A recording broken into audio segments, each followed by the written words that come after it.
Hi everyone. Let's start by talking about why secure communication is so important today. Every day we send huge amounts of data over the internet. Our personal information, online banking details, emails, and even private chats. Without protection, this data can be stolen, tracked, or misused by hackers. This is where computer network security comes in. Simply put, it means keeping our data safe for it travel across a network. It's about making secure only the right people can access the information and keeping out attackers or strangers. Today, we will focus on one of the most common tools used for this, the VPN or virtual private network. Next slide, please. So, what exactly is a VPN? A virtual private network is like a private secure tunnel between your device and the internet. When you use a VPN, your data doesn't travel in the open. Instead, it goes through a protected pathway through called tunneling. Inside this tunnel, your data is scrambled through a process called encryption. This means even if someone tries to look at it, they can't read or understand it. A VPN also hides your IP address, which is like your digital home address. By masking your IP, it makes it harder for websites or hackers to know who you are or where you are connecting from. So, in simple words, a VPN keeps your internet activity private, secure, and anonymous. Next slide, please. So, why we use VPN? Now, why do people actually use VPN? The first reason is privacy. Without a VPN, your internet provider, advertiser, or even government can easily track what website you visit. With a VPN, your activity is hidden. The second reason is bypassing geo restrictions. Maybe you've seen that some streaming shows or websites are not available in your country. With a VPN, you can connect as you were in another country and access that content. The third reason is safety on public Wi-Fi. We often use Wi-Fi in cafes, airports, or hotels. These these networks are easy targets for hackers. A VPN protects your password, banking details, and personal data while you are connected. Finally, it's just an extra layer of protection. Even if you already have antivirus or a firewall, a VPN adds one more shield to keep your data safe. So next slide, please. Let's quickly look at the main types of VPNs. The first is the remote access VPN. This is commonly used by employees who work from home. It lets them connect safely to the company private network almost if they are sitting in their office.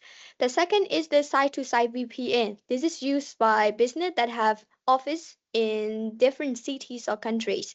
It creates a secure connection between those office networks so they can share file resource safely. The third type is the commercial VPNs, which is the kind most of us use. These are like app like NordVPN or ExpressVPN that everyone can download. People use them for personal browsing, streaming, gaming, or just staying anonymous online. So depending on the situation, business or personal, different types of VPNs are used. So right now my part is done. So let's part to another person. Um, okay, so I will focus on how VPNs are used in network security. In this part, I will explain three things. First, how VPNs protect our data. Second, the common use cases. Finally, how VPNs compare with firewalls proxies. By the end, we will see why VPNs are not just optional, but a very important part of today's cyber security strategies. So next slide.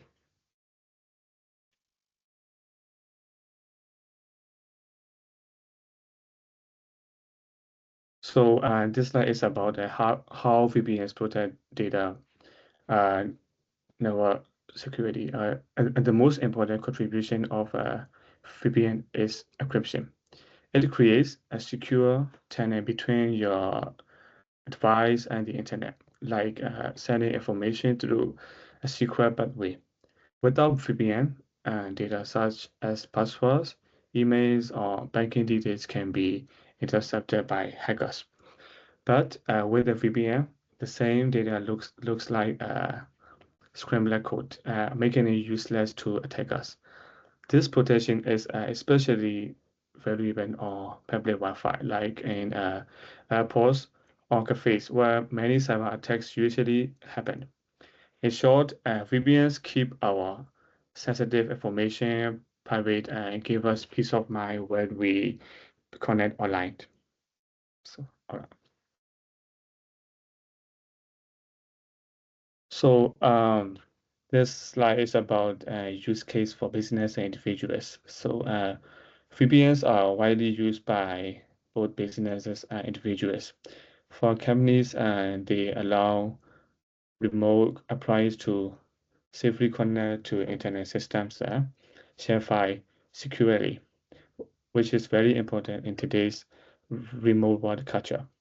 For individuals, VPNs provide privacy by hiding your IP address, and they protect you from spying on public Wi-Fi, and they even have bypass restrictions or streaming platforms to access global content. This flexibility shows why VPNs have become a common trust tool in daily internet use, whether for work, entertainment, or personal security. So that's so this slide is about cooperation with firewalls and proxies. So let's compare VPNs with firewalls and proxies and VPNs. A firewall is like is like a security guard. It blocks harmful traffic from entering, but it doesn't hide your identity or encrypt data. A proxy can hide your IP address, making it look like you are browsing for another location. But again, there is no encryption, so your information can still be exposed. A VPN. A VPN combines both threats. It hides your IP and encrypts all traffic across your device. So, and that's why VPNs are considered stronger than proxies and work together with firewalls, not as a replacement. This combination explains why VPNs play such a key role in overall network security. All right, so in this presentation, I would like to be focused on the limitations of VPNs. So VPNs are powerful, but they are far from perfect. The first limitation most users notice is slower speed. Since we build and encrypt all of your data and we route it to remote servers, the internet connection often become slower. For example, when you're watching Netflix to a VPN, so you might see bufferings or a drop in the video quality, and the slowdown happen because of the encryption process and the extra distance your data has to travel. The second limitation is trust. So when we use a VPN, we are basically putting all of our online traffic in the hand of a VPN provider. If the provider is trustworthy, that's fine. But if you keep logged and share data with governments or even sell information to the third party, then we are not truly private. This is why choosing the right VPN service is critical. And finally, the VPN is not a complete security solution. So it can protect the data we send and receive, but it does not protect against malware, phishing, or viruses. So that's why businesses and individuals still need firewalls, antivirus softwares, and intrusion detection systems. So think of a VPN like a locked door. So it is useful, but on its own, it doesn't protect the whole house. All right, so the second one is the security risk of VPN. So beside all of the limitation, there are also serious security risks when using VPN. One major risk comes from the misconfigurations of we protocol. So if a VPN is set up incorrectly or if it's used outdated protocol like PPTP, hackers can easily break into the connection. That is why modern VPN use stronger protocol like OpenVPN, IKEv2, or the WireGuard. The another risk is the outdated software. VPN client like any software need regular updates And if they are not updated, attacker can exploit all. And there are even been cases where Ampache VPN servers became entry points for large cyber attacks. The biggest risk, however, come from the free VPN services. They sound attractive because they cost nothing, but many of them are unsafe. Some free VPN log user data and sell it to the advertiser, and other bombard users with ads, and some even spread malware.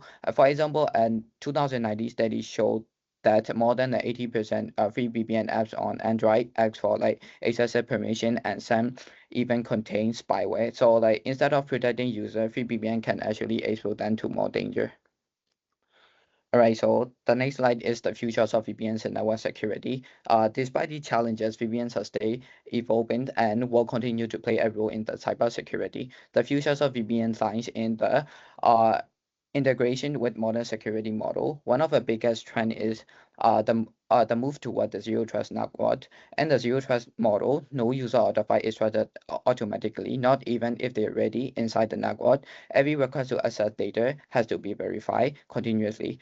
So this reduces the chances of hacker moving freely if they get into a system. For example, if the employee device is hacked, zero trust would prevent the attacker from using that asset to move deeper into the company systems.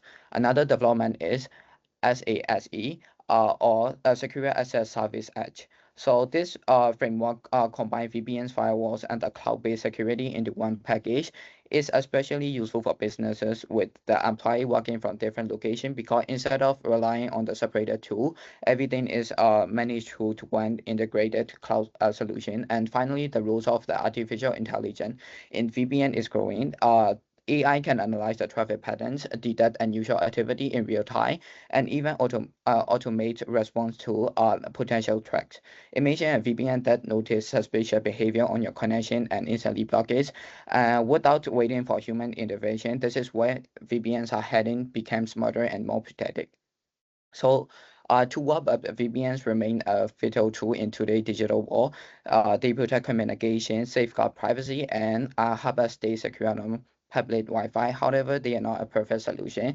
They have limitations such as lower speeds and trust issue, and they can be risky if misused or poorly configured.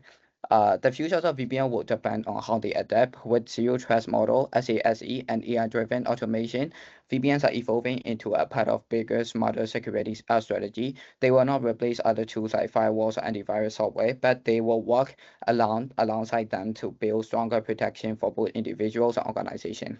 So the key takeaway is this: VPNs are essential, but they are just one piece of the puzzle. When combined with modern security protocols, they will continue to play a major role in protecting our digital life. So this is the end of our presentation, and thank you very much for watching.